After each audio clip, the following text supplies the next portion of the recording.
Fantastic. I don't know if Rene told you, but last time we did this, we went for a solid 15 minutes.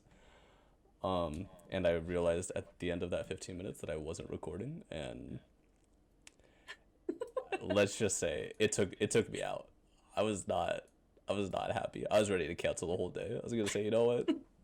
We're done with the show. If I'm not able to click one button on my fucking computer, we gotta fucking chalk it up. Yeah, great. My whole mood is fucking sour. Yeah, and I was already not having a great week, so I was like, okay, this is really fucking icing on top. Can't fucking click a button. But anyways, welcome to the. Do you know what episode this is? You watch all of them. I do. You guys are one of my top podcasts that I listen to when I'm cleaning and shit. I think this might be episode 10, 11? It's gotta be more than that. Maybe 12? Right? This might be a little too far, but maybe 13? I don't know. I don't know. And I got it. Oh, wait. By the way, podcast. Let's see. I got Spotify pulled up. This is episode 16. Wow. Wow. Okay. How far we've come. Oh my God. That's crazy. Sounds like you don't listen to all the episodes is what I'm hearing. You know what? I don't keep track. I'm just saying. But okay, so anyways, yeah, this is episode 16. Erica's back. Welcome back, Erica. Woo! So glad to have you. Rene's gone. So glad he's gone, let me tell you. But I don't know if you remember last week. I think it was last week. I think it was last Saturday or something. Me and Rene were playing Apex, and you were in the room doing your thing. Yeah. And Rene was like, "Yeah, so everybody keeps praising Erica for the episode you guys did." And I was like, "What do you mean? What do you mean, Erica?" I was a focal point throughout the whole thing. I don't want to say I did as much, but it is my show, so I'm gonna say that I did more. But yeah, and then I start yelling at you through Rene. I know. I think the main question because basically you were like, you guys don't talk about anything, or it was more like you guys haven't gotten into any real shit. And I was like, what do you mean we haven't gotten into any real shit? We just had 2 episodes where I was crying for 2 hours talking about my emotions. So I'm trying to put you on blast a little bit. What do you need to hear from us? What do you want to hear? So, the way that you two are, you guys are a little bit as you give out a limp dick energy, okay? Oh, okay. For you guys are wanting to be open, but you guys don't want to be too open. I know how Rene is in general. He is more of I don't want people to know my personal shit. I mean, this is kind of personal shit, but you guys, from another perspective, you guys need to be a little more active on social media, a little bit more open to each other. And then I can't tell you how many times I've probably mentally counted, maybe 30 times, maybe 40 times of "so true" from Brandon. Okay, yeah, I remember that point. Yeah. Okay, it's okay. Rene has his own flaws too. I'm always telling him, you can be open. You are allowed to be open. Let people know who you are, not just this stoic-looking native guy. Okay. Yes. So I say it with love. I say it with love. Okay, yeah, but I got some counterpoints. Okay, I got some counterpoints. First off, the "so true." Yeah, I do that a lot. I don't know. That's kind of my thing. I don't even know where I got it from. It's a Brandon thing. Yeah, I don't. Actually, I know where I got it from work, because all of the people from work that I still talk to and I'm friends with, they say "so true" a lot. So I don't know, it latched onto me, and now that's and honestly, I only say it to him. I don't say it to anybody else, which is weird. Really? Yeah, I don't ever well, I say it very occasionally over text, but I do not say it as often as one would think if you're That's just true. listening. That's true from us messaging each other. That is true. Yeah, like I don't throw it in over text because that's weird. I could just say yeah, you know? Yep. But if I say yeah over the podcast, it's kind of like, oh, does he really agree with me? I don't know. But if I say so true, bestie, then it's like, oh, he's fucking with what I got going, you know? Yeah. That's my first point, but I agree with you mainly. Second one, I don't know. I think personally myself, I've been getting a little personal. I've been saying some. You have. I mean, You have. I gotta be honest. I don't even remember like the last two episodes. I remember they were all about vulnerability, which I'm great at, especially recently, as one or two or three people might know. But yeah, I don't know. So like, okay, so I guess my main question is like, what do you want us to like talk about? Like, what kind of trauma do you want me to bring up? I got some. Oh God. Well, so like I said, so this podcast is not the only podcast I listen to. I listen to different other ones. There's one that. It's kind of fucked. I'm not gonna lie. You know what?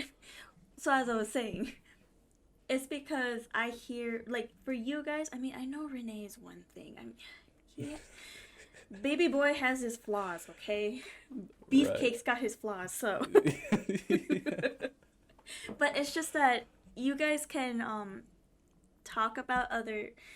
I wouldn't say talk about other things because I really like what you guys were talking about, like vulnerability. Because in the previous episode, Rene got to like open up a little bit, talking about how it was with him growing up, and it's hard for him to kind of open up in general. I should say more, especially when it comes to talking virtually, because Rene is more talkative in person compared to how he is. Guys, I swear to God, he talks a lot more than what you guys listen to or watch on YouTube and on Spotify. Like, he talks a lot. It's just the man needs to open up a little. He needs to I keep telling him he needs to go out there. He needs more fucking friends. Yo, relatable. I'm always telling him, I'm like, okay, why can't we just like take a parent's getaway? Let's go and see Brandon and everyone if they're available. Hey, let's go here. Or sometimes I'm like, reach out to your other best friend who lives in Tucson. I'm like, go talk to people. Go talk to our best friend. I'm not gonna use her real name, but her nickname, Yaya. I always tell him, go fucking talk to her, because you're always acting weird. You're just so weird in general sometimes, and you're always like, I don't have friends, I don't know who to talk to, and like, you know, all this kind of shit. So I'm like, Rene, baby boy needs to open up. You say that every episode, and it's so funny. But I do like how you have been, you know, talking, like, kind of like setting the theme for the month, in which in this case you mentioned that it's vulnerability, and I really like that, and how I heard that there might be the next theme for June, which I am excited to listen or to hear about, because, you know, it would be nice. Hopefully Rene can open up about that. I need him to open up about it, because Can you remind me what it's supposed to be? He said it was gonna be talking about like Father's Day. Or basically themes related to Father's Day. Yeah. And so I told Rene, I'm like, okay, I think that would be really cool to hear about, because then we could, well, I should say, everybody can learn more about you, especially, you know, not you as just like this dude, but like you as a dad. And people don't even think that you're a dad, and they're like, what the fuck, this guy is a dad? This guy got a little riz? Like, the fuck? I wouldn't say that. I wouldn't say that at all, personally. I mean, the shit that I don't know if he's told you, but the shit that he has told me as to, like, chicks admitting that they had a crush on him months or years later, and he's like, I don't get it. Like, I'm like, you don't know. You don't pick up on chicks flirting with you. Maybe he's, yeah, that's true. That's very true. Trust me, he's had plenty of chicks go after him, but sweet little boy is just, ooh, he can't pick it up. And so and I'm always like, do you know why I get a little territorial? I try not to, but because you're not seeing the picture. And he thinks, oh, they just want to be friends. I'm like, no, because they like you. And so he gets surprised. I'm like, hello. How do you think that I ended up with you? I liked you even though I knew you had a girlfriend at the time. So I was like, Damn. So I try not to be... so you're 10 steps ahead. Yes. And I'm like, I've kind of seen this from experience, from what I've seen, from what people have told me, and yeah. It's literally what you've done. Yes. Yeah.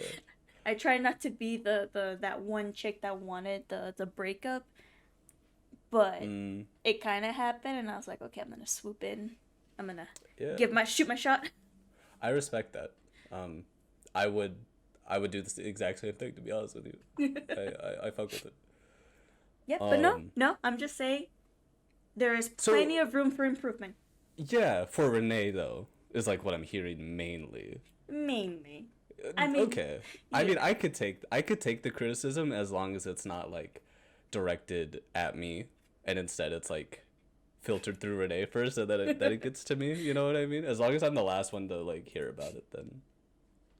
But I agree. For you, it's just so true, and I'm like, true. Yeah. I'm like mentally keep that in mind. This was number 39 that he said it. Nobody else. Actually, no, that's not true. I have another friend back home that has commented on it, as well. So I'll stop. I'll try. Honestly, I probably will stop because, like I said, I only say it like here, and because we're only doing this once every 2 weeks now, I'm sure it's gonna like. But then I'm also going back to work in a few weeks as well, so I don't. Maybe I'll pick something else up. You know, yeah, who knows? Another saying. But anyways, this is the communism, socialism, socialist episode part 2. Woo! We're all very excited, and by all I mean it's just us two, really. Yeah. No, did you know that a lot of my friends ended up listening to this to our previous episode about socialism and communism, and they really fucked with it too. Some were like, they were asking for resources. They were saying like, oh, I thought that I have thought the same way as well. But hearing it from different perspectives, hearing it from what you had to say, Erica, or from what your friend had to say, like what he knew, it kind of like they were becoming like more radicalized. They were becoming more aware, and so they really liked it. And so I told them like, hey, there's gonna be probably a part 2. No, there's gonna be a part 2, more likely a part 3, because there's a lot to talk about. And so yeah, they're looking forward to this. And so I was expecting criticism. I was expecting like, oh, socialism is so bad, and oh, you're one of those people. But no, it's been a lot of praise. I have gotten a lot of, wow, Erica was so knowledgeable, and you kind of just sat there, and I was like, you know what? Just wait until episode 2, episode 3 especially. I'm gonna turn up. Okay, I got my own feelings. I got my own ideas. Yeah, Rene told me and was like, yeah, some were saying like, oh, Erica talked a lot and Brandon not so much. I'm like, well, yeah, this is the Brandon and Erica hour, and Brandon said I knew more about this than he did, but he would like to learn. So I'm like, it's me. But yeah, don't worry, guys. I was sitting my white ass down and listening. You know, I was paying attention. I was gaining knowledge, and now I have all that knowledge, and I'm gonna use it for awful things. Yes. Well, for part 2 though, don't worry. It's gonna be more of me, like me talking a little bit more, and then we're gonna switch it up to Brandon discussing about what he wants to talk about, which personally I would like to learn more about, and there's some things I kind of know about, so don't worry, guys. Yeah. And then I don't know. We haven't talked about a part 3, but I feel like we could. If we do, then we'll From what I'm looking at, we just got so much more. Yeah, there's like a lot, and honestly, like I got an essay to do. Not that I have a time crunch, but I kind of have a time crunch. So I don't know. Maybe we'll stop at like 7. Oh wait, there's an 8 off. Oh wait, that's ethics though. Ethics is a whole. We gotta. Okay, so I'm going to Hawaii. I'm like officially going to Hawaii in like Oh, okay. a month and a half. So we gotta have I don't know, at the beginning of July or something, we gotta have an episode where we really get into Yes. ethics. Yeah, Um, but for this episode focusing is we're gonna be continuing the socialist misconceptions because it's funny I found a couple of more which was pretty great. I can't wait to hear what you think about it, and then after that we're just gonna turn it to Brandon and what he wants to talk about. so true. Um, God, I fucking did it again. I'm gonna freak the fuck out. I swear to God. Okay, where did we stop last time? Was it question 4 or question 5? It was question 5. Question About 5. I think it was how socialism ended when the Soviet Union fell. Okay, Yeah. take it So away. Get yes. into it. Yes, so my fellow comrades, we are going to talk, well, I should say, we are going to continue talking about the misconceptions of socialism and communism. So here we go.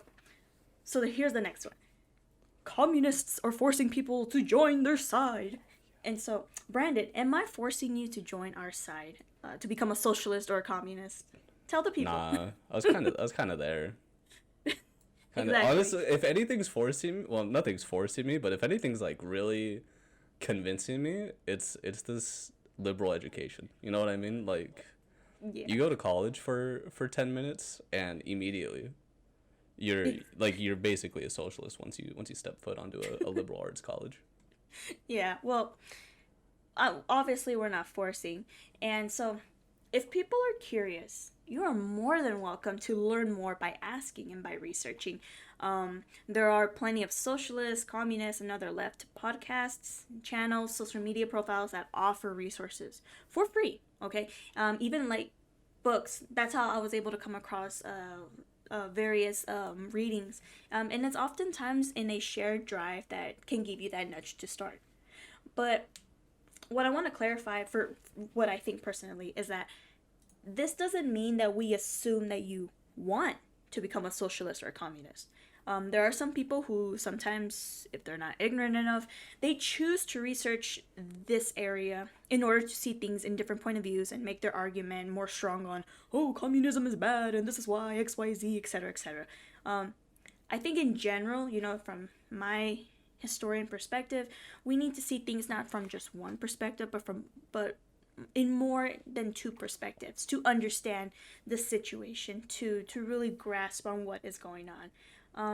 It isn't until you yourself say in one way or another that you are a socialist or that you are interested in becoming more of a communist, then we can set the assumptions aside and say, yes, okay, they are a socialist or they are a communist. It's different for everybody to become radicalized. For some, it takes years, a few weeks, or months for them to see for themselves what the truth is behind socialism and communism, for them to proclaim or identify as such. And I have like a pretty good example too. Like, so my mutuals, of course, like how I mentioned in the previous episode, they didn't force me to become a socialist. I was always curious and took the chance in wanting to learn more. And I was recommended, like, little things here and there, just various things, but it was me who continued to find more books, more podcasts, and channels following, other fellow socialists and communists on social media. And then another perfect example is I live with Rene, obviously, but I'm not forcing him to become a socialist. We have a lot of serious discussions about, various topics, including socialism. I, of course, talk and he listens and he agrees. He has an understanding about it. But just because we talk about this and he agrees, it doesn't mean he is or wants to become a socialist out in the open. I can't read Rene's mind and not force him, obviously.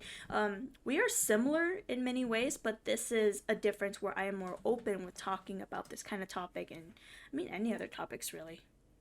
Because, well, how baby boy is, so. But lastly, tell me what you think about this. Lastly, Okay. with everything we're seeing on social media in the US, especially on TikTok, where there's a lot of events that are happening, they're not being broadcasted in news outlets. It's no wonder Okay. so many people are turning to socialism or communism. I think they said, or that we are currently in the late stage of capitalism, and we're seeing the US eating itself and crumbling every day. And it's not us who are making more people turn to our side. Many are just seeing the reality and the truth with how much bullshit and contradictory the US governments are, and how the bourgeois and the first class are so incredibly out of touch with reality. And seeing how bad the economy is, events that are unfolding almost every day, everything the US claims to be is entirely different from what is being shown, and people are just sick of it, and they're fed up and done with it. So it's not our fault. Yeah. Major news outlets, Fox News in particular, but also CNN. Fox in particular, it's very hard to get any, like, is it bipartisan or is it partisan? Which one is, like, the... I think it's Fuck, I don't know. Me too, I'm like, I think it might be bipartisan. I could be wrong, though. Yeah, bipartisan. Is committee member... Yeah, bipartisan. So there's no, like, bipartisan opinion. It's very, you're with them or you're with us, sort of mentality, which I feel like is doing a very good job at, like, tearing away at American ideals, which I gotta be honest, were, like, not good in the first place. But if, like, we're expecting this great country of ours to, like, see any sort of comeback from, like, the death spiral that we've been in for the past, I don't know, decade, at least 2 decades. Yeah. It's not gonna be in, like, in dividing people. It's gonna be in, like, bringing people together, which is really hard to do when you have, like, news outlets screaming at each other every other day, or, like, even within political parties. Like, the Democrats are a little more, like, in unison now, but, like, if you look at the Republican Party, like, everything's fucked. Like, Donald Trump, I mean, you either love him or you hate him on the Republican side, but then you have, like, Ron DeSantis, who's, like, destroying Florida bit by bit, row by row, who's also running for the presidency, but, like, I did not know that. Oh my god. He only announced it, like, last week or earlier this week. No, it'll be last week for everybody else. And he announced it through Twitter. It was, like, this Twitter Spaces thing with Elon Musk and, like, this other random fucking dude. Ugh. And it was not good. It was probably the worst political campaign launch ever. Like, the only way it could have been worse is if he, like, died on the spot and just stopped it there. But his political career in terms of, like, the presidency, it did die. Like, it died right there. There's no way he's beating Donald Trump. Oh my god. Which is probably for the best. I mean, they're both awful people, but, like, I mean, I'm sure you've heard of some of the things going on in Florida. Very yeah, and then fascist-centric policy. Yeah, and then, like, the whole, I think, like, what it was, the Disney World situation, and then how they, I think I saw it on TikTok, actually, that they recently were suing a teacher for showing that Disney or Pixar movie, Strange World, and so they were like, why are you showing this to our kids? I'm like, are you fucking kidding me? And, like, seeing the whole, like, what happened with the, what was it, the whole debate on the illegals, the migrants, and and just seeing how everybody was like, yeah, no, we're getting the fuck out of here. And I think I just currently saw one, like, not that long ago, where people were saying that all the new houses that were made around this time, it's gonna be to shit just because it's taking so slow. And a lot of people have said they've never seen more than, like, 4 people handle the roof for the construction, or using their nail gun, that they never saw it so slow before, and because they're just so used to, our folks just doing all quick and shit. And I was like, yeah, that's great. So just seeing how it's all crumbling. Yeah, Florida's fucked. Don't go there right now. unless you look like me, like, don't go there. And even Yeah, if you look like me, like, play it up a bit, go Yeah. buy like a wife beater or something, really sell it, and then they'll like you there. But otherwise, I wouldn't personally. Yeah. But yeah, back to like the original point, like, I don't know, bipartisanship is important, and like there's none of it anymore, and I don't know. I think we're all kind of fucked. Oh yeah, definitely. And my I have a cousin that lives in Nicaragua that's all talking about, oh, I want to go live in the U.S. with you. I want to get out of Nicaragua because how bad it is. Mm-hmm. And then I'm asking my aunts, and they're like, we're doing okay. Like, there's nothing wrong. And basically, it's just my cousin being lazy, and she doesn't want to be a mom. And she just wants to, she thinks that me and my family, we have everything. And I'm like, I have to keep reminding her that we're fucking a low-income family. And shit's going really bad here in the U.S. And I'm like, she has talked about wanting to migrate all the way to Arizona, and I told her that's extremely dangerous. I'm like, I keep telling you this so many fucking times, but you're so young, because she's I think she's currently like 17 or 18, and I'm telling her, like, so many people are dying. I'm like, you are more than likely to die probably in Mexico because of the extreme xenophobia attitudes they have towards Central Americans.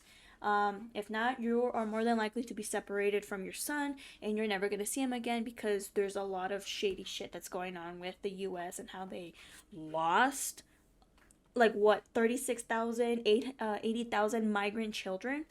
And she just doesn't understand that. And she's like, I can go to Canada then. I was like, who the fuck is going to take care of you in Canada? You're a single mom. You can't trust anybody. So to her, she's looking for a way out, but I'm like, you are fine. You are just being, I'm sorry, but you're just being a lazy parent to your son. To you just want that extra money. You just want to make money quick. I was like, it's fucking expensive for us over here. We're lucky we have help. But she, her and other people, they don't see that. People tell her different things, like, oh yeah, like, you can come over, like, you can come to the U.S. By letter of recommendation. And when she thought that it meant I could do that for her, but I'm like, no, I can't do that, because it's only allowed for if the person obviously is a U.S. citizen, but they can only send that type of recommendation letter to vouch for their siblings, for their nieces and nephews, if the sibling is not married or divorced. And so she thought I could do that, but I'm like, technically, I can't do that because you are my cousin, and I can't vouch for your son, because over here, he would be seen as like my first cousin, second cousin, and I'm like, it's different. So for her, she's like, she just doesn't see it. I'm like, dude, things are going to shit over here, okay? You don't get it. Nobody gets it over there, because some people want to get the fuck out. I'm like, why? Everything is good. Like, I don't see anything. My relatives are saying everything is great. It's just the fact that my cousin has this belief of, if I come all the way to the U.S., I'm gonna have my own place. I'm gonna have more money. I'm like, you don't understand the income and how it works, okay, baby? You just don't. So shit like that, I keep telling her, like, yeah, do you remember seeing this on the news that they might have mentioned? Well, yeah, guess what? That's happening more often now. I'm like, do you really want to send your kid to death by taking him, to a public school as he grows up and he's going to get fucking shot? I'm like, that's fucking scary for us. And so I'm like, you don't get it, girl. Yeah, no, it's definitely not the place to. I mean, even as someone who grew up here their entire lives, yeah. Like, I don't know where, like, I haven't put any, like, serious thought into it, but, like, in terms of, like, getting, like, a master's degree or something, like, I don't want to be here to do that. Like, I'd rather go to anywhere else in Europe, or, like, Yeah, I got a friend that she's planning on, well, she's thinking about doing her master's in Scotland, because they have a very good art history program. I'm like, get the fuck out of here and fucking do it, because you got a really good chance, live that experience. You don't have a boyfriend, you don't have kids, it's just you. Do it. So Brandon, fucking do it. Go somewhere other than here. Yeah.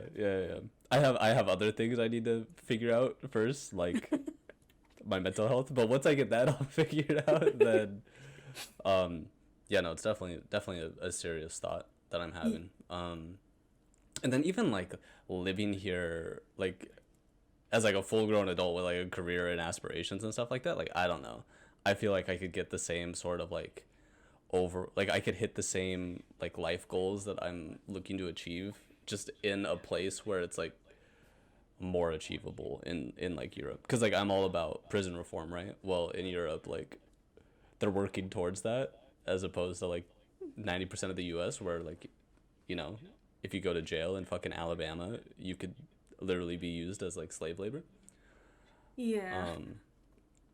So I don't know. There's a lot to think about, but yeah, definitely being here in the United States right now, especially, it's not a good look. Yeah, and it's no wonder why there's so many people that are like, you know what? I actually really like socialism, because they're realizing how fucking terrible capitalism is. So I'm like, it's not our fault, you guys are the ones that are fucking up, and you're making people realize the truth as to, yeah, this does not work. This does not work for our country.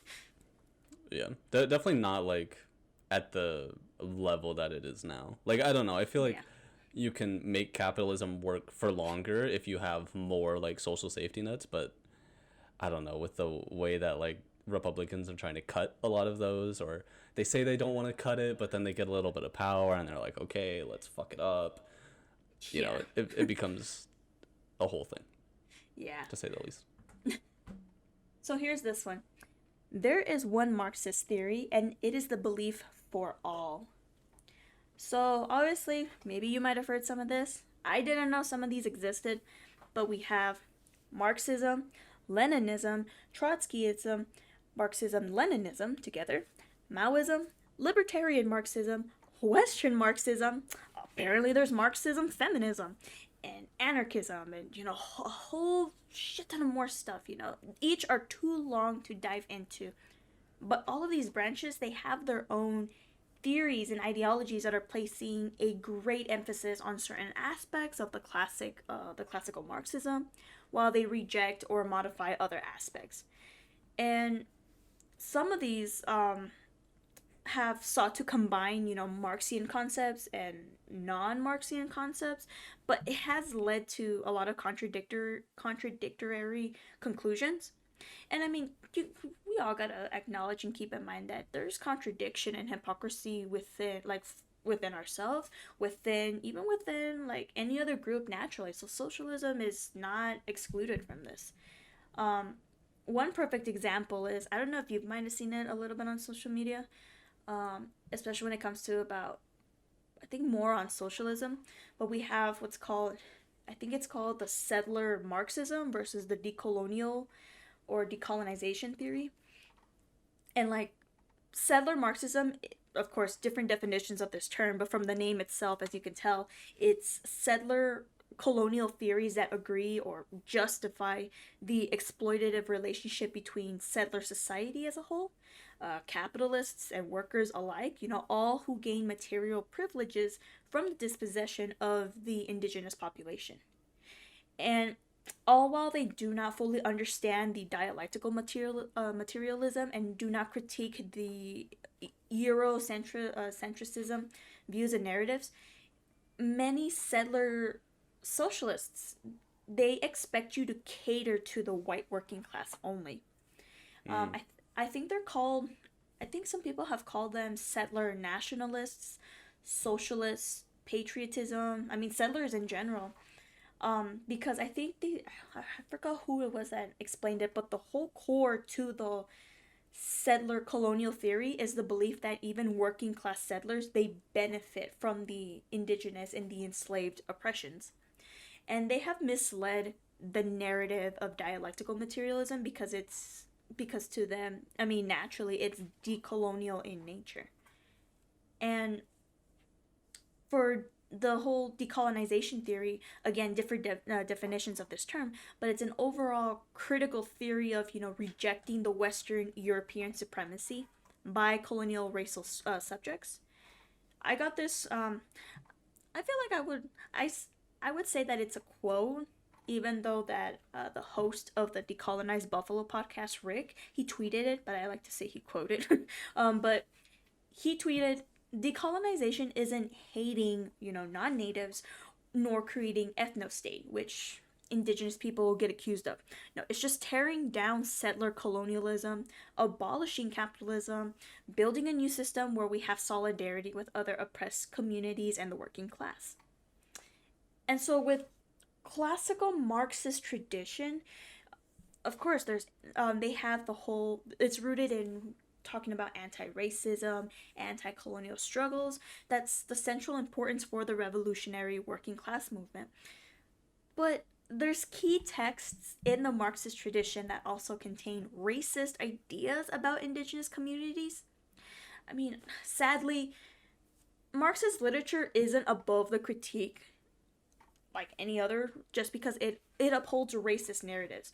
I mean, our Chads, our boys, Marx and Engels, they're not spared from this. I think Engels' 1884, The Origin of the Family, is a Eurocentric view of human history, and it uses racial slurs to describe non-European societies. And, despite Marx's brilliance, his elemental theories don't fit with the history and lived experiences of the oppressed populations, here in the Americas or in other settler colonial places, if you think of New Zealand, Australia, or other places worldwide. And so, yeah, Marx and Engels were a man of their times, but, like for somebody like Marx, he believed in the horrors of capitalism would at least have the benefit of dragging the, quote, primitive, savage, and quote, people into the modern world where they can then accept the blessings of socialism. And it's a whole other huge mess when it comes to, when you dive in, when it comes to the settler versus the decolonial theory, because then it's always pitted against, in a way where many settler socialists and communists, they don't want to listen to the different perspectives, to the different, not really, they don't really fully grasp the histories when it comes to talking about, like the POC perspectives and whatnot. And I think that many of them have said to, like, I think they get angry, get really annoyed that it's always, oh, well, this indigenous, socialist or communist comrade is, they're full of themselves. They need to follow what we believe in, and it's always like that, catering to the working class white settler only, instead of just listening and figuring things out together. And if you ever look into it, it's a really like huge fucking mess. Yeah. That I have a lot of questions actually, revolving around that, kind of, not necessarily about indigenous people, well, some about indigenous, but mainly about, well, let's go back. So yeah, a lot of Marx and Engels revolve around an ethnocentric like idea of the working class, and they don't really tackle what it's like to be a woman, or feminine in general, or to be, black or indigenous or any other, uh, categorization that we've given people over time. So like, how do you kind of address that with your intersectionality, and like, obviously there have been a lot more like authors that have come out and talked about it.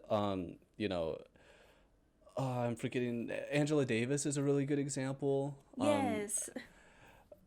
She actually went here at UCSC to go to school, not a flex or anything, but Oh, really? she, yeah. But there's a lot of speakers and just brilliant minds that have like kind of tackled that idea a little bit. But when you in particular are going through like, old text, going through the source material, the theories, like, how do you think of it? So every time that I'm like listening to, I mean, clearly I'm like how I mentioned before, I still have a lot of readings to go through that I can't read, but that I listen to the audios because it's more better for me. And so whenever I pick up on stuff that, it gives that racist narrative. I mean, obviously, I don't get all fucking triggered and angry. For me, I just understand that, okay, it was a different time. They thought differently. Yes, everybody makes mistakes. Did they not know? They probably did not know how it worked. And so a lot of it's funny when a lot of people get really fucking angry then that they're like, well, we should cancel Marx, we should cancel Yeah. Lenin. I'm like, well, our boys are dead, so so there's not much that can be done. But Right. some people don't like it because they're like, well, how can we move away from Marx and from Lenin and all these other people? And I'm always thinking, well, we have to understand that, like I mentioned before, they didn't know, or they probably didn't know, but that we have to start somewhere when it comes to our socialist journey. That we have to understand that, yeah, what they said about us was not in the best color because they thought these things. Of course, that's the white perspective, but it's just that we just need to keep on going to understand that, okay, this is what, aside from the whole racist narrative, this is what they were thinking about when it comes to socialism, what they see as capitalism. And yeah, they were, really smart, like really intelligent people that came up with this, and that they started asking the really big questions. But it's just, I feel like when people say that, like, we need to move away from these people, where can we start reading? And for me, I'm like, yeah, you can start on the contemporary authors. You can start, Mm. like Angela Davis. You can start on Susanna Jones and everybody else's other books that tackles, certain um, topics when it comes to capitalism and the whole socialism thing. But it's just, we can't avoid it. I personally see it as we can't avoid it, but we do have, like, some people really put Marx and Lenin and Engels on a pedestal, and they think they can do no wrong, protect them to their dying breath. But for me, I'm like, from a brown person's perspective, what, especially as an indigenous person, what we have seen, how our communities were and how we lived before colonization, was things that were, many people view as like, it was similar as to socialism or communism. But the stuff that Marx, Engels, and Lenin have created, it's just, it, like how I mentioned before, while they do, while some of their theories, or I should say, while most of the theories are really click with us, it's just that not all of it fits with the history and our lived experiences, or our ancestors' experiences, because the way that we worked was different. The way that we ended up experiencing colonization, was completely different. I mean, they never had to deal with that. So um, I just always, like, I think I had somebody ask me one time, like, um, what can we do if we find out that these guys are racist? I'm like, it's all up to you. Like, you can keep Mm. reading, you can keep on following this socialist road, or just abandon it, because not everybody, everybody has their own contradictions. I mean, even I have my own contradictions. It's just, I feel like it could be like, you could take it as a grain of salt, but like, I mean, for me, I still appreciate these guys. I still really, really enjoy the readings that they came out with. I really enjoy what went on in their little heads when it came to, not having a much of a social life, but like seeing how great of a fucking chads they were. But it's just, it's just the whole time that, yeah, just like really any other racist person from during that time, yeah, they probably saw, like, they would have seen me as a low person. But we're in the now. I know that the like, for one example, like, the host Rick from the Decolonized Buffalo podcast, he critiques about that too, about like what I was mentioning when it came to classical Marxism, how the whole settler versus the colonial theories. And but he still offers resources, free resources when it comes to Marxism, and that's how I was able to get a hold of many of the readings, because I feel like we have to accept that, or I shouldn't say we have to accept, but we have to understand and know that, yeah, in order for us to really get away from capitalism, yeah, we do have to read about these guys, but nowadays we have more contemporary authors that really get to, that they have critiqued, that they have criticized more about these guys and their readings. I don't remember who this one author was, but it pisses me off. He is a fellow native author from Canada, I believe, and he talked about, I think, like the first couple of pages of his book, he criticized about the settlers and what they thought of comrades who were of color, and really was just saying, like, yeah, like these guys, Marx, Engels, Lenin, and everybody, their ideas, their theories, their readings, it is amazing, it is powerful, it is, you need to, like, in order for you to be a socialist or a communist, you need to really understand their readings. But it's just, he still criticizes when it comes to them, when it comes to also their readings. And so it's not like he is fully on praising them, he's also criticizing them on certain things. But yeah, I mean, that's what I think of, honestly. I mean, some people probably might be like, oh, cancel her. But it's just, I mean, we have to grow up. We have to understand, like I said, from a different perspective, everybody. You learn not just from one perspective, you learn from multiple perspectives, okay? Yeah, I think it's really important to, like, I don't know, understand that it's like just a blueprint. It is just like an idea. Like, there isn't, I don't know. If you really want to, like, analyze every paragraph, every sentence, then yeah, they probably said a lot of really fucked up shit. They probably said a lot of fucked up shit even, outside of their writing, just in the everyday, just living. At least things that we would, like you and I would consider not cool. But, exactly. Nobody's perfect. Everybody's a little psychotic. Everybody has their moments, their mental breaks. Yeah, and then, like I said, everybody has their own contradictions. I know that previously in one of the episodes when Rene talked about me, I realized I had a contradiction. I was like, God damn it, I fucking picked it up and I noticed it. I was like, that's my first one I've acknowledged. But that, in general too, I like to think of it as, when it comes to stuff like this, when you create a blueprint, it's just a theory in writing. When you end up using it in reality, when it goes into action, it can go any way. You have no idea how it's going to turn out. It can go the way that you imagined it, or it can go the complete opposite direction. Or who knows? Maybe there's going to be another, what's the word I'm thinking of?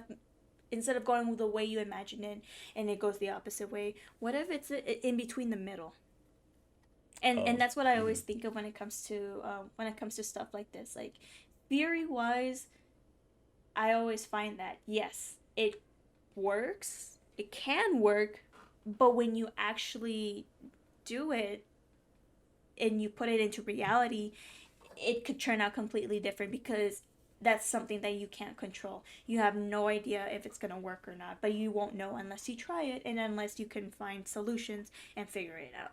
And yeah, and because of that, that's how I see when it comes to us reading about the great authors, that they have their moments, but you can only just continue on and really just be like, okay, well, they're dead. We acknowledge that. I mean, try as you might to cancel them and sign and do petitions and shit. It's not gonna work, guys. It's not gonna work. Yeah, that's another really interesting conversation that I want to have, that we'll save for the next episode, because I'm realizing there's probably gonna be like 5 more.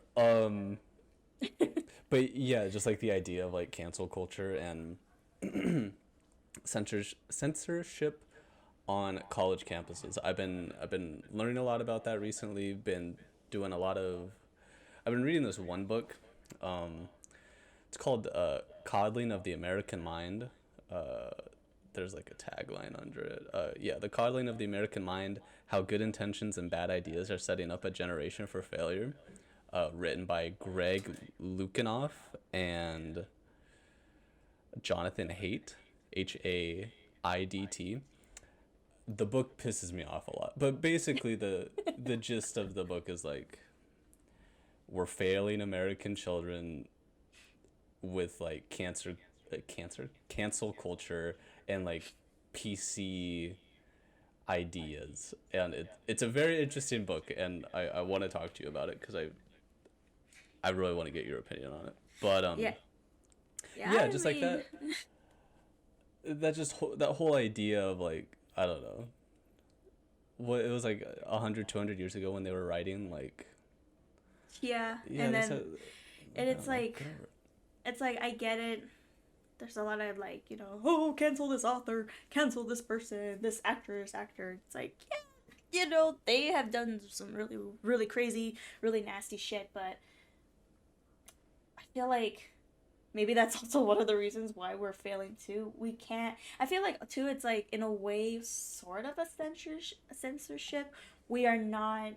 Obviously, I mean, like, whenever I find out weird shit about people, or people that I knew, or like that, like famous celebrities and stuff, I'm like, yeah, I never put them on a pedestal. I never like say like, oh, they can do no wrong. Everybody's like fucking humans. Everybody's gonna make mistakes. Some really make the most horrible mistakes that they can't take back.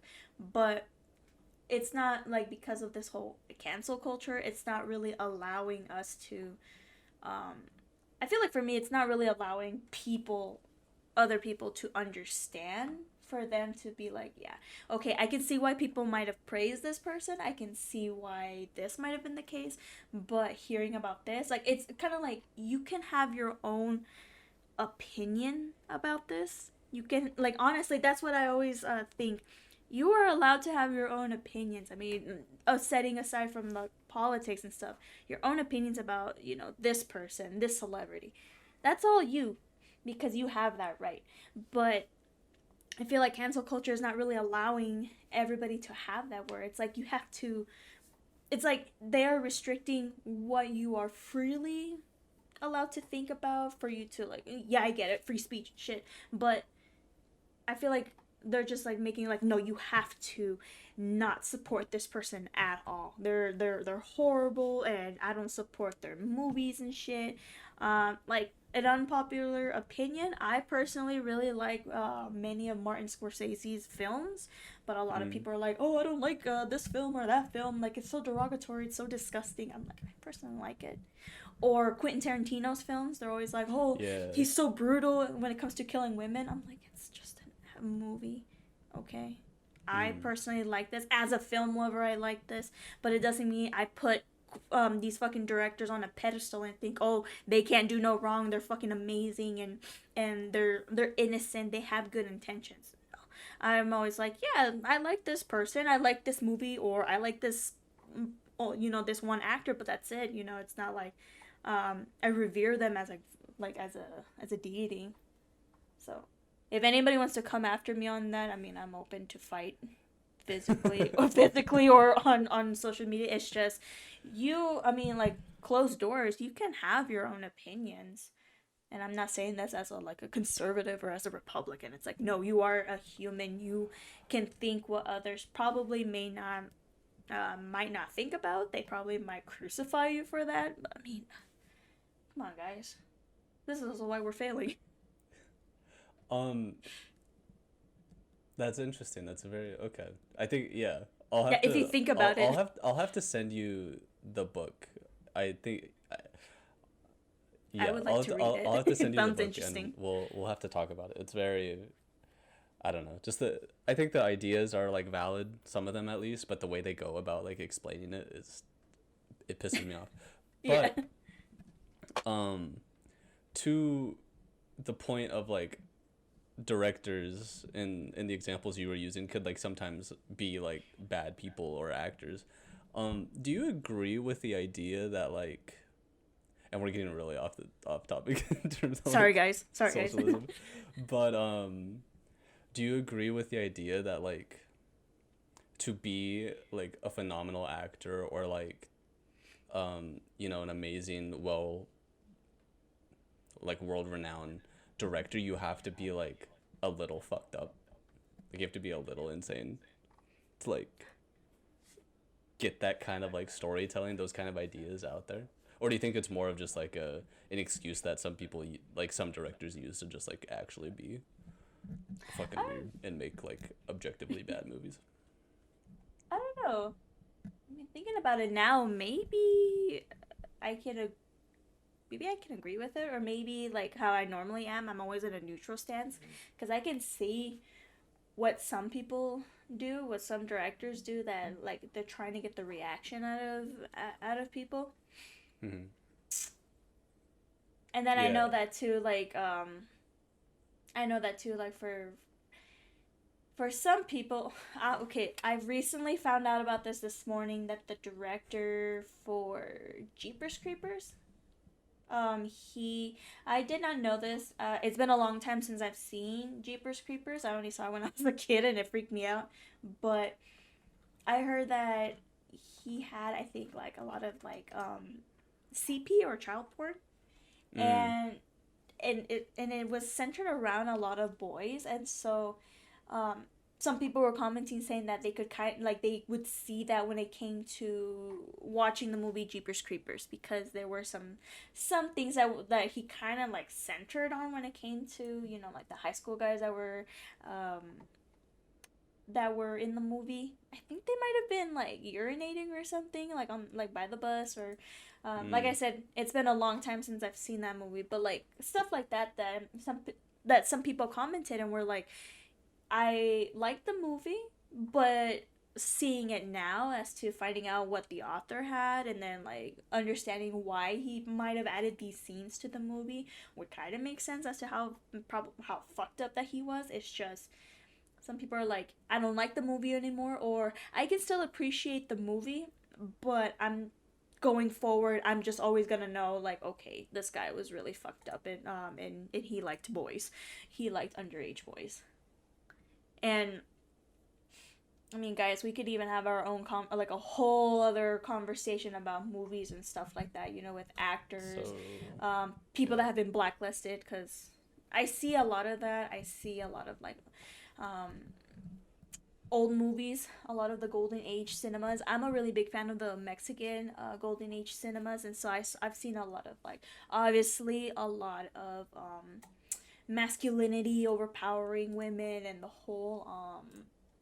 whole abuse that happened. And it's like, yes, I get it, but back then it was like, oh, that's so romantic, and oh my Mm. god, I really love this actor. I'm like, that's what they thought back then. And I Yeah. don't revere those books like, or those movies like, oh, it's the best. I'm like, yeah, there's some stuff that, yeah, I would not agree to, but you can't deny the amount of influence it had on the culture, on the people during those times, which is understandable. But that's why I say, guys, like, we need to be careful when it comes to cancel culture. I agree. Kind of. I don't know. I'm like, as I'm going through the book, like, because I have to write a book report about it. And Ugh. honestly, like, it's due later. Anyway, point, it's gonna get done. But, like, I don't know. I think there's, like, a proper way to, like, go about talking about it. But just, like, I don't know. I think a lot of, in terms of cancel culture in itself, the way that a lot of, like, right wing people and like talking heads, political pundits, or whatever, go about discussing it is like it's useless, it's harming our children, there's no point, etc., etc. And there's hints of that in the book, and each time I read it, or I'm listening to it through fucking Audible, but every time I get to like a point like that in the book, I'm like, okay, you're making a point, and I get it. There's something there, but you're not offering like, and they're not offering an alternative, and they're not addressing like, they're addressing America as a whole, which is really fucking dumb. Like, you can't do that, I think, in like a book. Like, I mean, obviously they did, so they don't really fucking care. But like, when you're doing this sort of research, I don't think you can come up with a general overarching statement to make about the entire United States, because you can go from like a college campus in fucking Alabama to a college campus in fucking, Northern California or fucking Portland, Oregon, and that shit's gonna look completely different. And like the protocols and the practices, the safe space, like even the idea of that, like, is not global, or it's not national. Yeah. I don't think. So I don't know. I can't get behind the book yet. Like, they haven't, and like, I don't know, just the way they go about talking about, I'll send it to you after this, but just the way they go about, like there's the whole intro's like supposed to be like this play on like Greek, not mythology, but Greek, like ancient history and like philosophy and stuff, and it's just so up its own ass half the time that it bothers me. Like, it bothers you so much that you're just ready to throw the book out or slam it to the wall.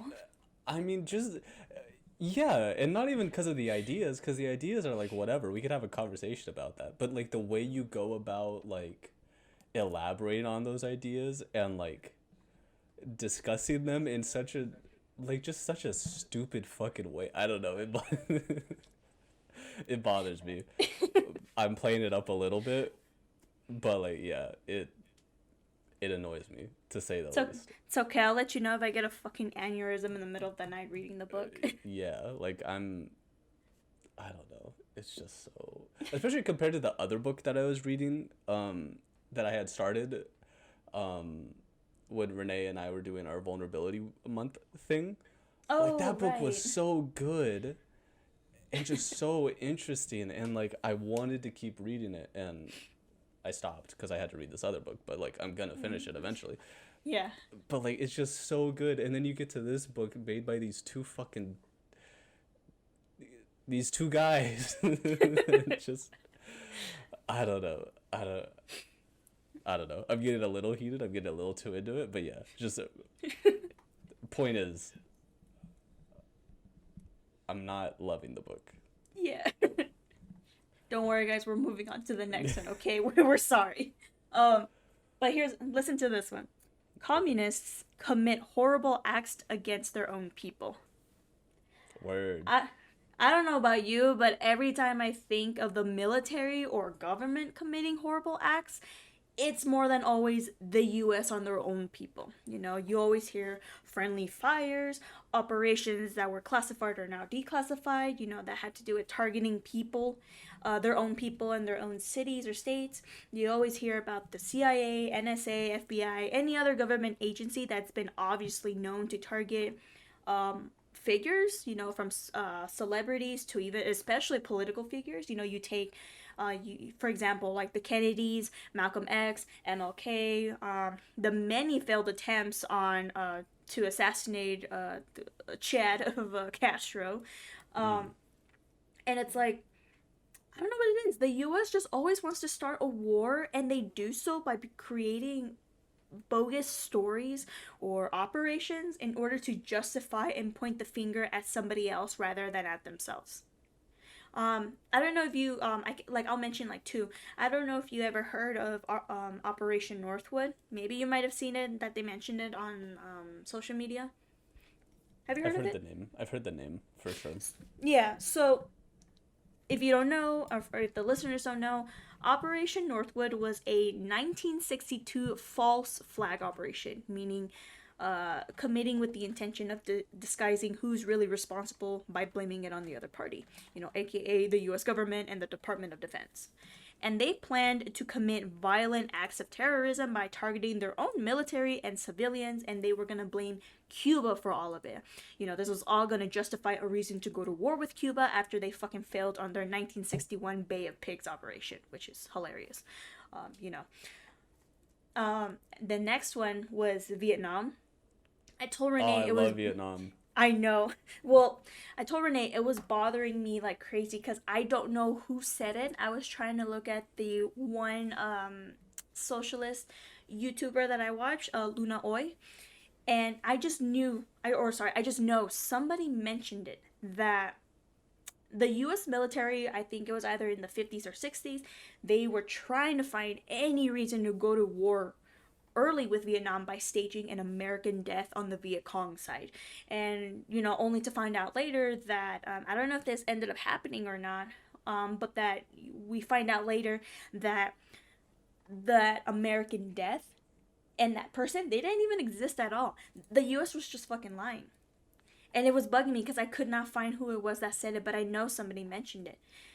But guys, shit like this happens. And another good one, especially with Vietnam, is the Gulf of Tonkin incidents. It was explained by Luna Oi on her YouTube video, and the first incident was that on August 2nd, 1964, the U.S. destroyer ship USS Maddox appeared in the North Vietnam sea territory of the Gulf of Tonkin. It was 9 kilometers from the shore near the village of Tang Hoa, Luna's hometown. And three Vietnamese torpedo boats, they tried warning the USS Maddox for them to, leave. They have no reason to be there. But the US, being the fucking US, they acted on aggression and they fired. So a small fight ended up occurring. It resulted with 2 US aircrafts that were ruined from the North Vietnamese boats. They fired they ended up firing 14 millimeter guns. They just caused minor damages to the US aircrafts and the USS Maddox. But there were no injuries or fatalities. But unfortunately, there were four Vietnamese soldiers that were killed and 6 that were injured. It was seen as an invasion since the USS Maddox came without warning. And so this is the second incident, okay? The second incident was that a few days later, NSA reported a fight between these two groups on the Gulf of Tonkin on the night of August 4th, not August 2nd. The US military blamed the North Vietnamese for the acts of aggression and confrontation. However, obviously, it was already known by Vietnam in general that the second incident, it was fabricated. For the US, it wasn't until later that it was declassified in 2005 by the NSA, where they revealed the truth that the second incident, yeah, it was fabricated, it was fake, and that the USS Maddox was on an intelligent mission, which contradicted what former President Lyndon B. Johnson said, because he was denying his claims, or he had denial of claims that the US Navy would ever support such missions. And so the entire incident was just used by the US for justification, again, like always, in bringing their presence and an invasion into Vietnam to start a war. So take that, guys. Who's really hurting and killing their own people? The US. Yeah. And that's that's just talking about the US military. I could talk for hours, for days, about the Black Panther Party and other other political I don't know if I could say opponents, but like political movements revolving around like black nationalism and stuff like that, and how the U.S. has treated it, especially like the FBI and organize. Or I don't think it was an organization. I think it was more of like maybe it was an organization. COINTELPRO, and how they basically destroyed the Black Panther Party from the inside out. And there's been movies, documentaries, a whole bunch of other shit like that based on it, which was also happening around the same time as the Vietnam War. So it's kind of weird to see why did all of this happen at the same time. The Black Panther Party, part of its stance was because of the Vietnam War and the US's obsession with third world politics. But yeah, no, there's a lot to unpack about the 60s, 70s, and even the 80s. Yeah, just look it up. Just look it up, and they've even changed. I think the NSA has I think they said that they recently pushed the declassification date on JFK's assassination. I think it was supposed to be declassified like 2013, 2015, like somewhere about a decade ago, but they decided like, oh no, we're gonna push it back. We're gonna do it like I think all the way till like I don't know, in the next 30, 40 years, maybe 60 years. It's like that's not shady at all. Yeah. Yeah, we'll probably never get all of those details if I had to guess. Yeah. Well, what about this one? If you don't like it here, insert the eagle screech in the background. You can leave. You can leave. It's my favorite. So I've never had that been told to me personally, but every time I can just always imagine like, Erica, if you don't like the good old US of A, you can just go back to your parents' country. Go back to Mexico or go back to Nicaragua. If you don't like our pipes bursting or leaking oil into tribal sacred lakes or don't like our patriotism, then leave. And it's like, whew, I'm glad they solved that for me, honestly. Yeah. So, I mean, I'm with them, to be honest. I would love to leave. You don't fucking have to tell me twice. And it just gives a limp dick energy to see that somebody gets so upset, so mad that they have to say, stupid shit like this, like as if I'm going to get ass hurt about this and go, oh, some righty dude just made fun of me and told me to leave the US and then I'm gonna leave. Ask yourselves, you, Brandon, ask yourselves, my dear listeners, people who have a mindset like this, have you ever tried moving countries? Even if I wanted to, it's time consuming and it's incredibly expensive and difficult.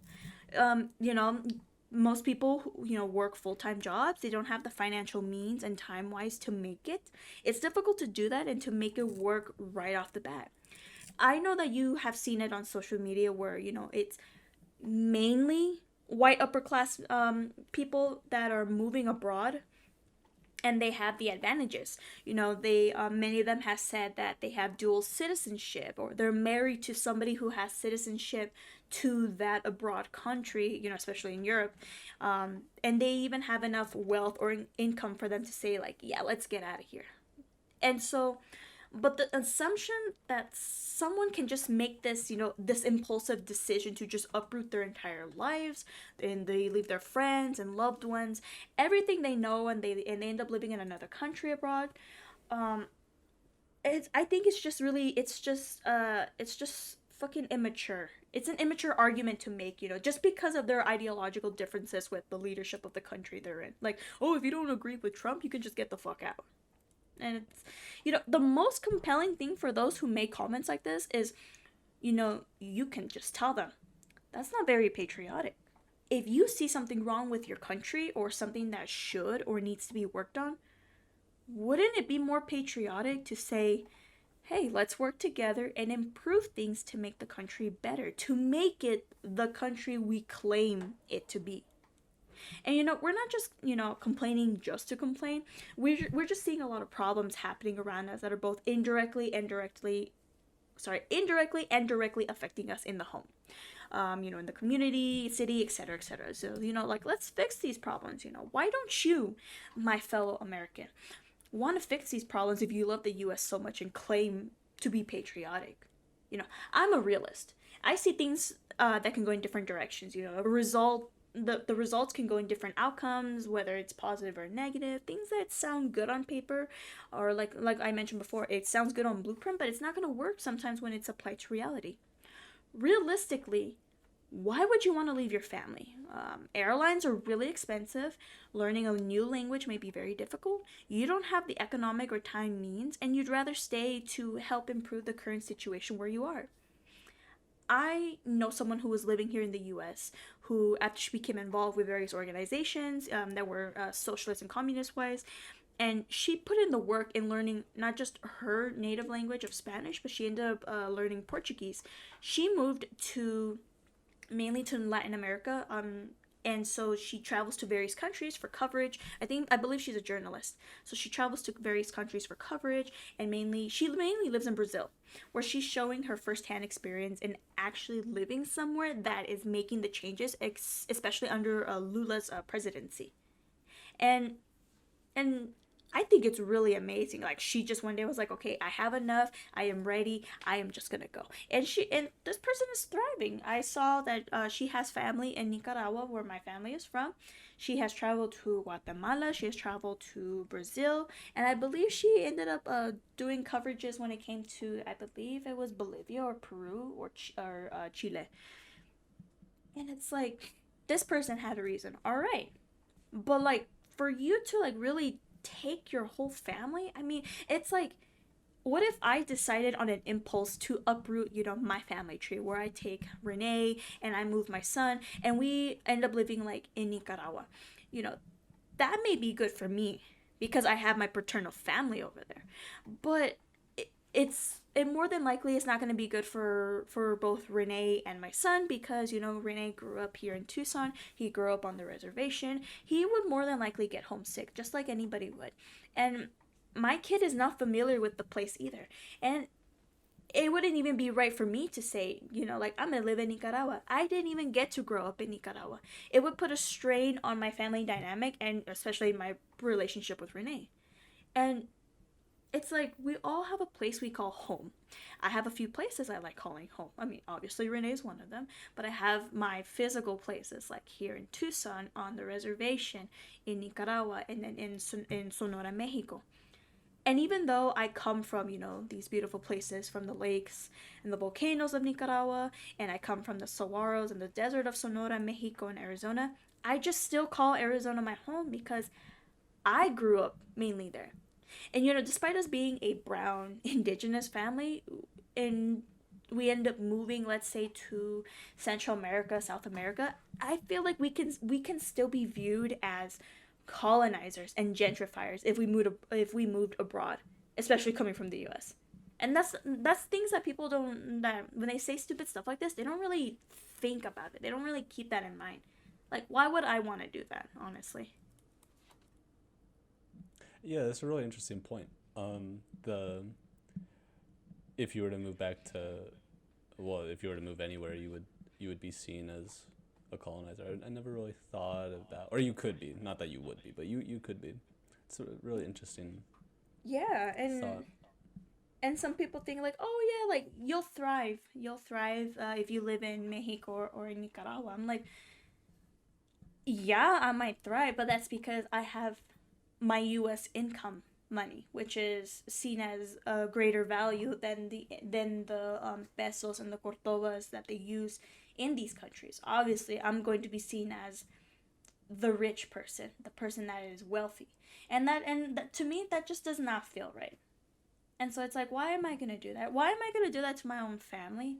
Um, and it's like what my dad has said. Like, my dad, I always asked him, why didn't you, like, my dad has not the best relationship with my mom. Their marriage is not the best. So I always tell him, if they ended up divorced, wouldn't he want to go back to Nicaragua? Wouldn't he want to go live with, his dad, his siblings, and he gets to be closer to his mom, who recently passed. And he said, unfortunately, no, because he was taken, or he had no choice but to come over here to the U.S. because of the Reagan administration war. And to him, he's like, I ended up mainly growing up over here in Arizona, so I really see this as my home now, because I had you and your siblings, and then you have my grandson. And so he's like, I was able to put roots here in this place, and I wouldn't want to do that. And so people just don't really realize that. So it's fucking stupid. Yeah, no, it's a bad argument. Like, you know, if I could leave, maybe I would, but like, I don't know.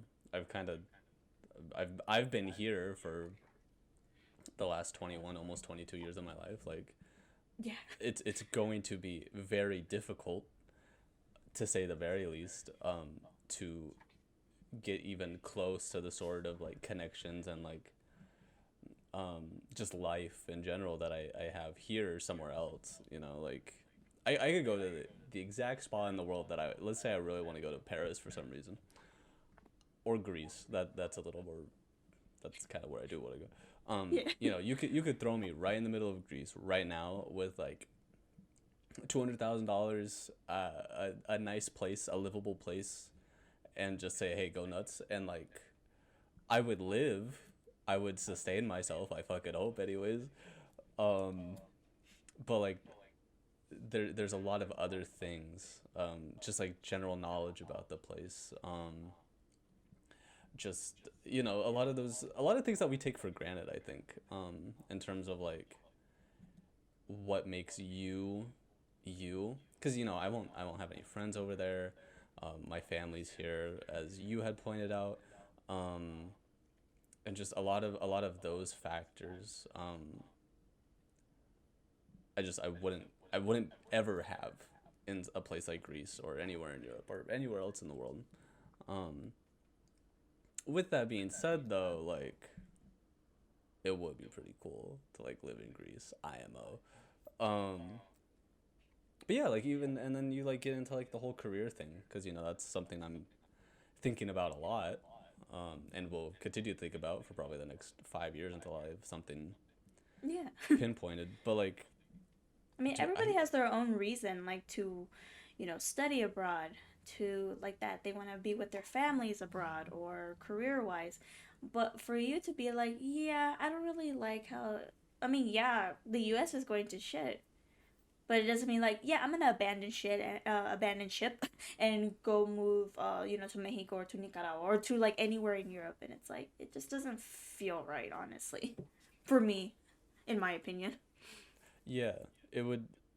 It's easier said than done, I guess, to say the least. It's very easy to like throw that idea out there, but then to actually like, because I've been talking with a friend a lot about that kind of stuff, like after college, once we have like a general idea of what we want to do, like where, like, would we go somewhere else? And I think it's very easy to say like yeah, I would totally go to Europe and I would go live there, but like, I don't know, it takes a lot of thought, a lot of planning, and yeah, definitely not a decision that you can make on a whim. Yeah.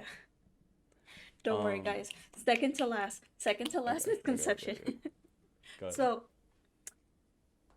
tell me what you think about this. I don't know if you see images of it and you instantly think of this, but the Soviet housing was depressing. Their commie blocks are gray.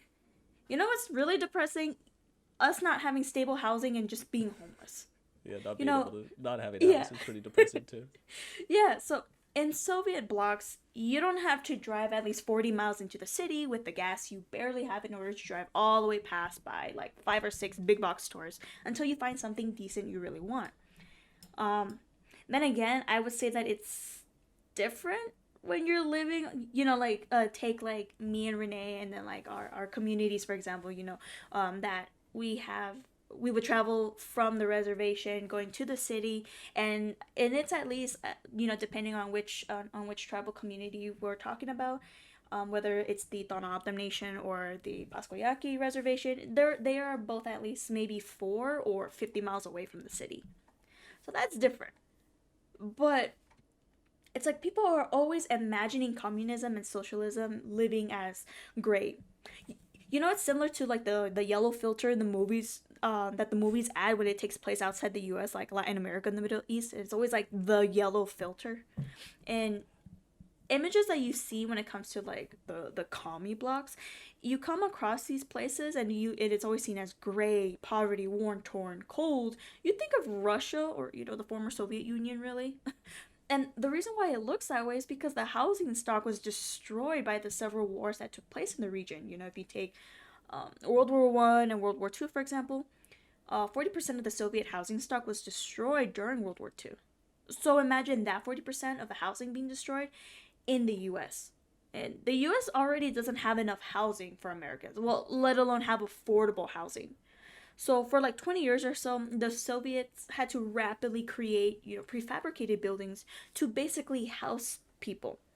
And the second reason for this is that this shit was built around the 1950s or so, and it was at least meant to be updated every few years, as naturally, buildings, metals, things like that, they erode and rust over time, and they need to be changed and refined as there's new household materials being created for the better to make houses more livable, more comfortable. But it didn't happen often or at all when other shit ended up happening over there. And that's why the images of, oh, if you want to live under communism or socialism, like, look at their housing, look at how great it looks. It's all bullshit. If you look at videos or actual images from the 60s, 70s, or even the 80s of these ugly commune blocks, they were actually very pretty, colorful, maintained. They give life. And the reason why some of the buildings look worn down is because nobody was able to maintain them over the last couple of decades.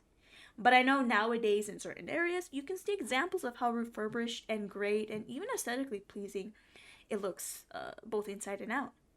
And it's difficult to get this point across because people really believe that living under communism or socialism, it will be nothing but just cold poverty and gray, especially with how the US depicts it. In a socialist place, if you want to own your own home, in many different instances, you are literally just given a home. Even if a loan was involved, it would be like a 0% interest rate, and you're only paying back the exact loan amount you took. Keep in mind, there's, you have that guaranteed employment, housing, everything. So you're not risking anything with this loan. And also under this as well, if you wanted to, or if you were to rent, the rent amount is like at least 4% of your monthly salary. It's not, like 3 times, 4 times. It's not 50 to 75% of your salary like how it is here in the US. And of course, all of this doesn't mean there's not going to be any issues with housing under socialism. The main thing, though, is that under socialism, housing is affordable and it is a basic human right. It's not a privilege. So true. Sorry, I had to throw it in there. I know. I was waiting. I stopped myself maybe like 5 times throughout this whole episode, so I had to let it go once. Yeah, honestly, I don't know. I feel like that's a really, like, overall, that kind of misconception or, like, that point to make against communism is, like, or socialism is really dumb. Especially because, like you said, and I think I brought up for a second, like, housing here in the United States is not great, like, at all. Like, in California in particular, like, the homelessness problem is very apparent. You drive for a minute in Los Angeles, San Diego, San Francisco in some parts, even here in Santa Cruz, like, you could tell there is a very distinct homeless problem. And, like, it's not like they can't be housed. It's not like there isn't space for them, because there's plenty of homes. It's just they're all fucking empty because it takes about $1 trillion to rent one for a year. Or, rich people that have too much money have bought them as, like, vacation homes and taken up all that space. So, I don't know. I think the whole housing... I don't think you could use that as a point against communism when, like, homelessness is such, like, an ingrained issue. You know that, I don't know if you've seen, maybe not because it was early on my Instagram, but I posted pictures of how my grandma's house looks like in Nicaragua. And let me tell you, I told Rene, if we ever build our own house on the reservation, I would want it to look like my grandma's house. It is so fucking beautiful. It is gorgeous. It is colorful.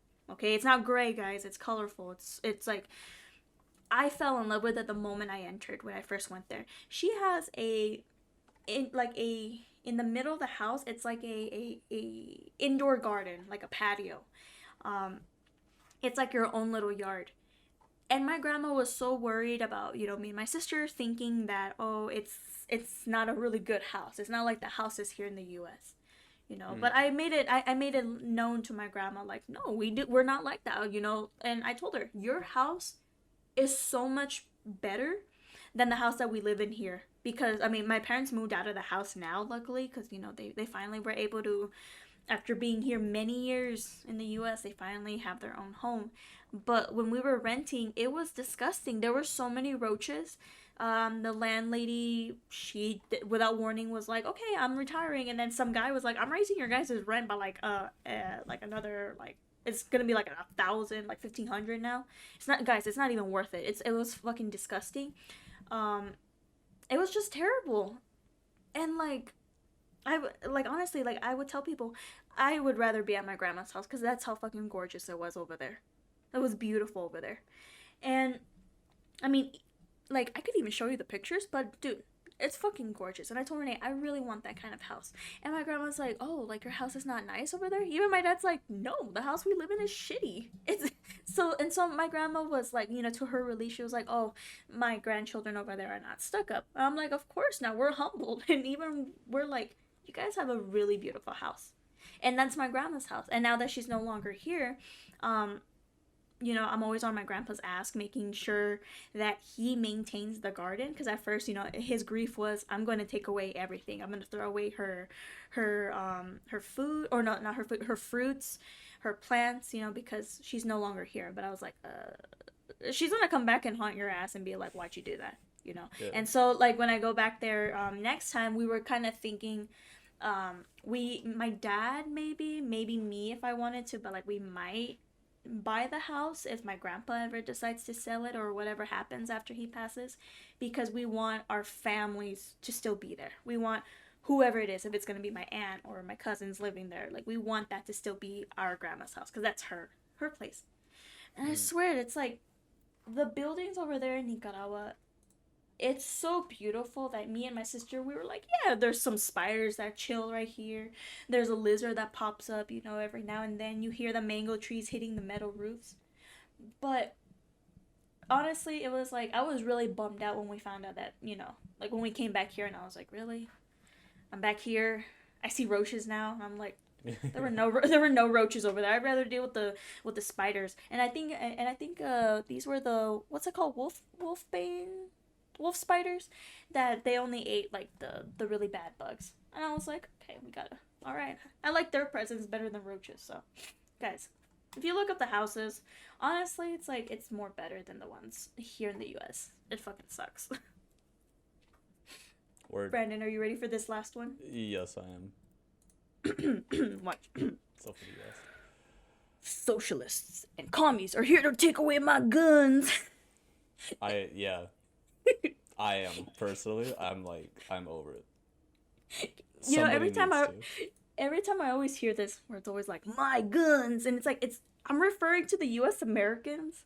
You know, those redneck, the devoted military and compass institution lovers. You know, who say this like they're about to fucking climax, and it's like, I know you've seen them, but like in a lot of places, it's common to see the stickers on the trucks, you know, like the "come and take it" and "don't tread on me," or what I like to say, the "don't step on snake," and the I have the right to bear arms" and shit like that, you know.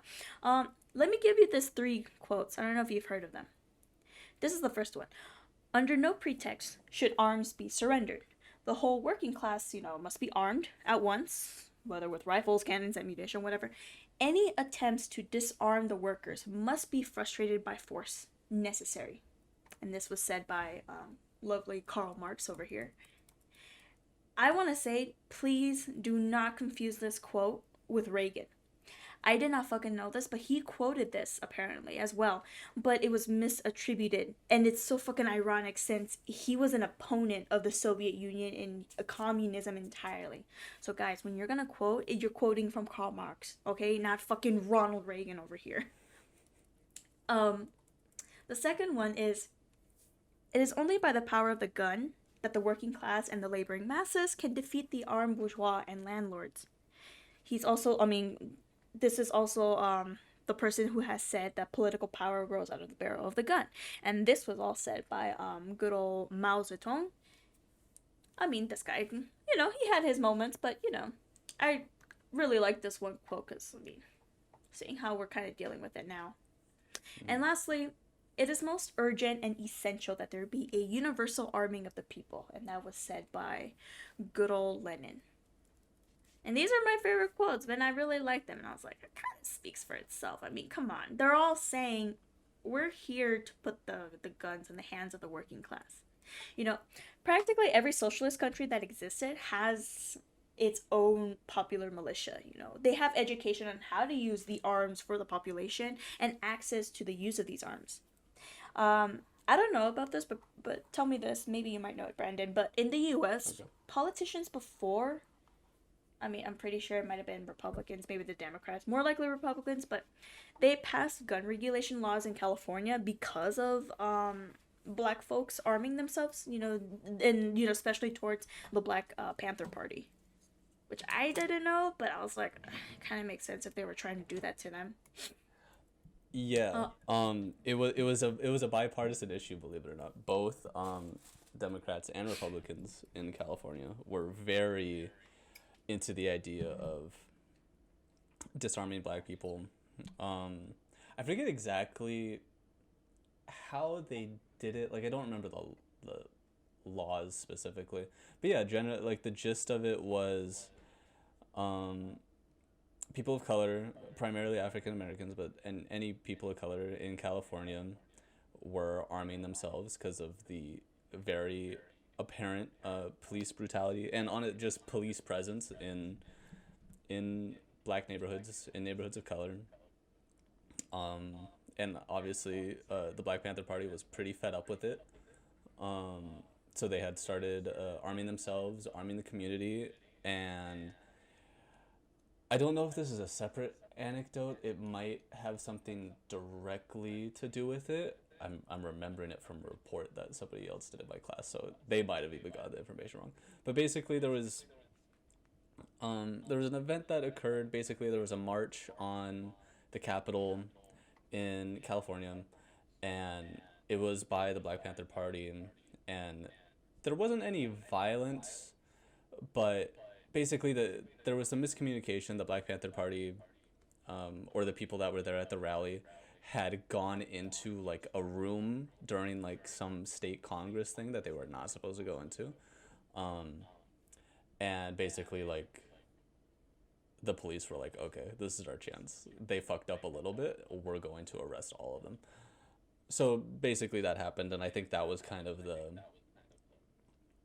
one of the main turning points where it was like, okay, we need to disarm black people. We need to disarm the Black Panther Party as quickly as possible. Lame. Can't believe that. Yeah, I found out about that and I was like, really?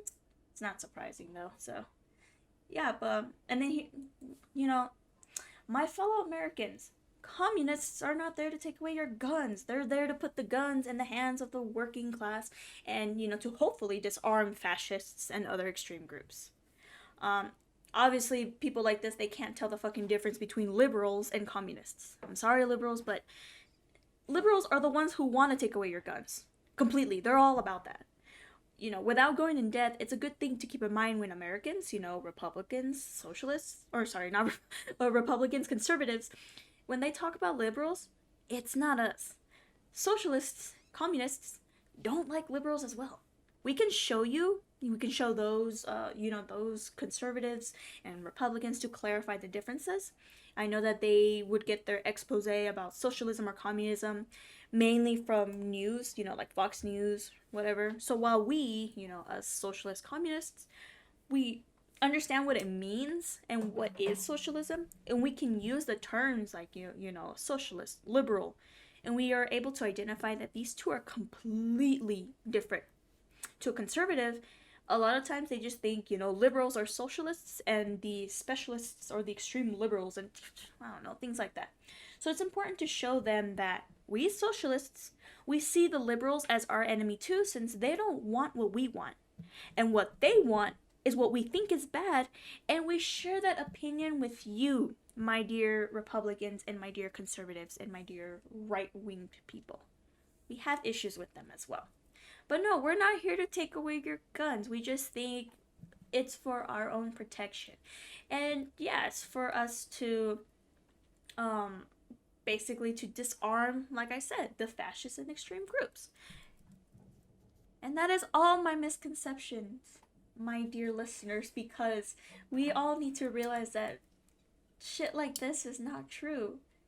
And you're gonna hear similar stuff that what I have said, it is very true within what is viewed when it comes to socialism and communism, like the guns especially.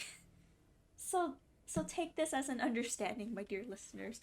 What the shit that you're probably hearing is more than likely not true, depending on who is talking about it.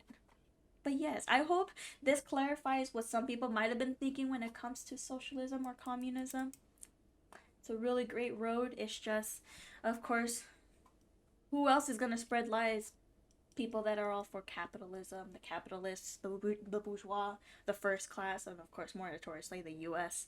Any global North country, really. So, don't you love that? I was waiting for the very last one.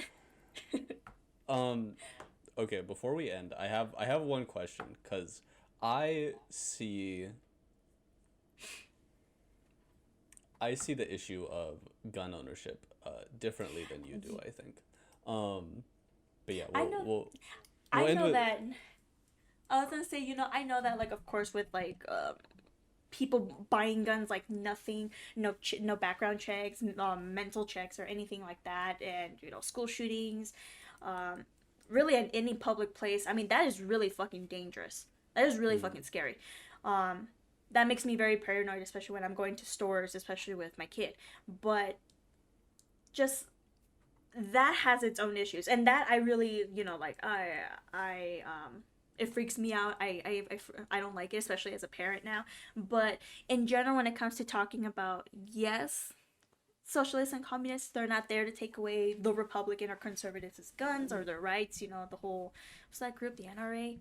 It's just, yeah, I know a couple of socialists and communists that have their own guns, but they're not waving it around thinking, oh, this is the cool shit, I'm gonna walk into the store or the grocery store and have my gun loaded, or I'm not gonna start shooting my neighbor for fun. It's just for them. They only have it for protection if anybody were to break into their home. Really, it's just for defense. But if you're gonna, like, I have not heard about anybody that has done it, but I mean, you always see people that are right-winged in one way, related in one way or another, that what are they doing? They end up having, like, we see all the news events, school shootings, shootings that happen at grocery stores and at the outlet malls and stuff like that. That's your different kind of people that to them they were like, oh yeah, they're trying to take away my gun. And what are you fucking doing? You're fucking shooting people. With us, it's more of, we'll have it as for us to protect our families, to protect our homes, and we're gonna have it hidden away, of course. And we will use by any means necessary if it ends up escalating to where our life or our loved ones' lives are on the line. But for us to carelessly do that in public, yeah, that's not us. Yeah. And that's what I want to clarify too, like, just in case. But yeah, no, like, the other shit that happens with people just purchasing guns like nothing, no, I don't agree with that. I'm very certain that other socialists and communists would agree with that either, because even they think that it's no wonder why the U.S. is fucking going to shit as well.